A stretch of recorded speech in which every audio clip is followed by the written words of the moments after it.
closer to you, and no one knows why I'm into you. Hello guys, welcome to my YouTube channel. For today video is ituturo ko sa inyo kung paano mag-save ng TikTok na walang watermark, walang logo ng TikTok. So kung gusto niyo malaman guys, huwag mo niyo munang kalimutan mag-like, subscribe, and hit the notification bell para ma-update naman kayo sa mga gagawin ko pang mga tutorial. So, before that guys, so i-continue na natin siya guys. So pumunta na tayo sa screen ng cellphone natin guys.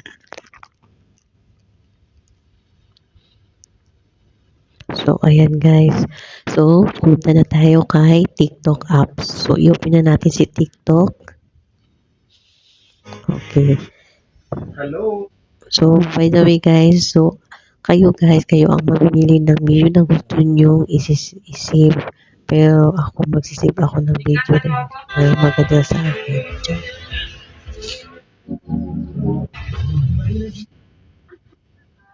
So, ito yung napili ko guys. So, ang gagawin natin guys is nakikita nyo itong arrow. I-click nyo lang yan siya. Hanapin natin si Cafe Link. Ayan si Cafe Link.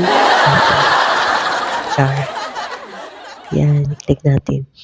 So, yan guys. So, after natin ma-click yan guys. So, pumunta naman tayo sa Google. Google. Char. Okay.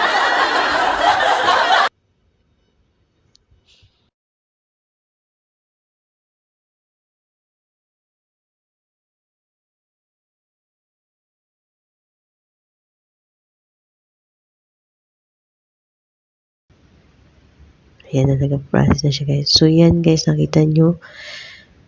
Enter the TikTok o do yan video link here. So, enter natin yung link na gi-copy paste kanina sa TikTok. So, gawin natin, i-paste natin siya dito. Yan. After nyan, ito, i-download natin siya. Nakikita nyo yung green, nakalagay download. So, pindutin natin guys.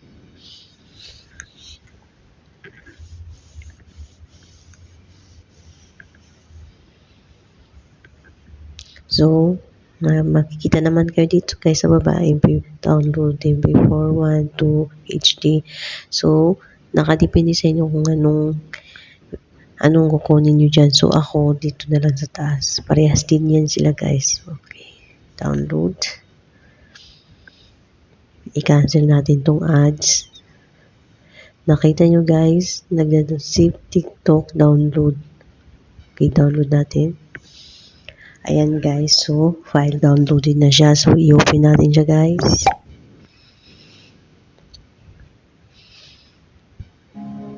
Oh, nakita nyo guys, wala na siyang logo o watermark ng TikTok. So, hindi pa siya nagtatapos guys. So, may nakikita kayo dito sa baba guys. May 3 dots. So, pindutin natin yan.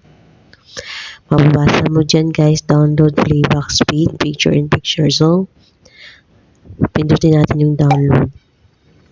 So, pag na-download na natin yan guys, automatic na yan sa gallery natin. So, tingnan natin sa gallery kung nandun ba. Diyan sa gallery natin guys. So, i-open natin ang gallery.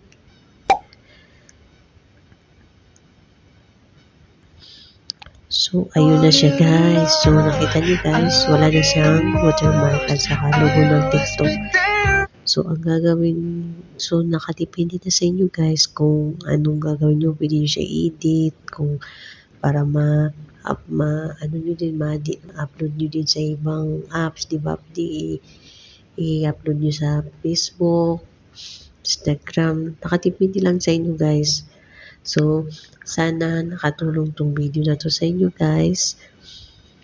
And huwag niyo kalimutan like, subscribe, and hit the notification bell para lagi kayong ma-update sa mga gagawin ko pang mga video. So, thank you for watching guys. So, yun lang. And God bless us.